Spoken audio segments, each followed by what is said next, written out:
नाज़रीन, पीर वसण वेझो माउ जे हंज मां अगवा थियल ॿारड़ो बाज़ियाब न थी सघियो आहे। वारसनि एहतजाज कयो आहे। वधीक तफ़सील फयाज़ ज़रदारी जी हिन रिपोर्ट में। जी नाज़रीन, इन वक्त असां पीर वसण भरिसां हाजी खान डेपर ॻोठ में मौजूद आहियूं, जिथे कल मासूम गुलन जहिड़ो ॿार माउ जे हंज मां नामालूम हथियार बंदन अगवा करे खणी विया आहिनि। अचो त वारसनि सां ॻोठाणनि सां ॻाल्हि ॿोल कयूं त वधीक इन्हनि जो छा चवणु आहे। मूंसां कल्ह ज़ुल्म कयो अथनि, मूंखां कल्ह बचो उतां खसियो अथनि, मुंहिंजी कल्ह वठी कच्छ ख़ाली कई अथनि।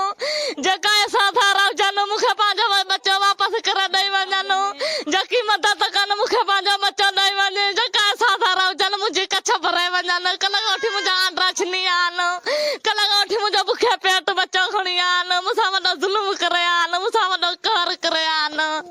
जेका हुजनि असां सां मां कल्ह पंहिंजे बचे जी दवा वठण वई आहियां, उहे पंहिंजो साथ कनि मूंखे पंहिंजो बचो ॾेई वञनि। मुंहिंजो बचो खयो अथनि, जे मुंहिंजो बचो खयो अथनि सदा ज़ोरी कई अथनि, ज़ुल्म कयो अथनि, असांखे सही सलामत असांखे ॾेई वञनि, सदा ज़ोरी कई अथनि, घुर्जियूं वई अथनि पेट में, माई खे बेहोश थी वई आहे। असांखे ज़ोरी बचो खसियो अथनि, असांखे डॉक्टर ताईं कोन पहुचण ॾिनो अथनि साहिब, त मदद कयो। ज़ोरी करे असांजो बचो कच्छ मां कसे खणी आहिनि, ज़ुल्म कयो अथनि असां सां, असां बेरमती कई अथनि असां सां, असांखे पंहिंजो बचो मोटा ॾेई वञ। वीचारो नंढड़ो बचड़ो माउ जे कच्छ तां खसियो अथनि, असां सां भार थियो, असां सां मदद कयो, असां सां बचो खसे आहिनि, असां सां मदद कयो। अहिड़ो ज़ुल्म ग़रीबनि डेपरनि सां कॾहिं न थियो आहे जेको हाणे थियो आहे। असां सां भाऊ मदद कयो तव्हां। अली नवाज़ शाख ते डॉक्टर जे ॾेखारण जे मुताबिक़ मायूं ॿारड़ा वीचारा पंहिंजे नंढड़े खे खणी वञी रहिया हुआ।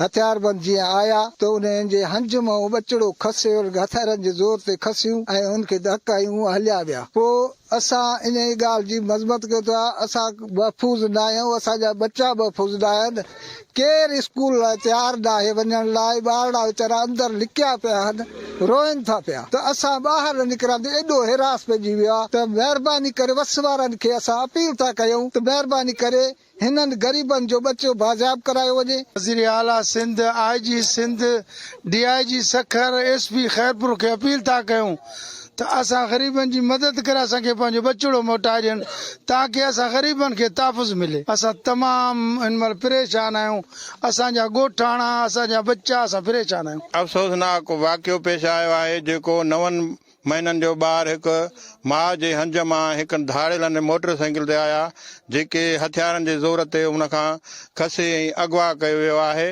ऐं हिते जेको आहे सो अमन आहे ई कोन। असांजी SP DIG वज़ीर आला खे अपील था कयूं त हिते अमन क़ाइमु कयो वञे ऐं हिकु न्याणीअ जो ॿारु इहो वापसि कराए ॾिनो वञे। असां सां बेइंसाफ़ी थी वई आहे, असां सां ज़ुल्म थी वियो आहे, नाहक थी वियो आहे, हलियो असां में माना कुझु बि कोन्हे को बचो। हाणे असां सां ज़ुल्म थियल आहे, वॾो वाक़ियो थी वियो आहे। कल्ह छोकिरो नंढड़ो हुयो जेको असांजो हिननि अगवा करे विया, हिननि ज़ालमनि खां असांखे निजात मिली वञे। SSP साहिब खे असांजी अपील आहे त असांजी महिरबानी करे असां सां इंसाफ़ कयो वञे। कैमरामैन अली अकबर सां फयाज़ अली ज़रदारी, KTN न्यूज़, पीर वसण।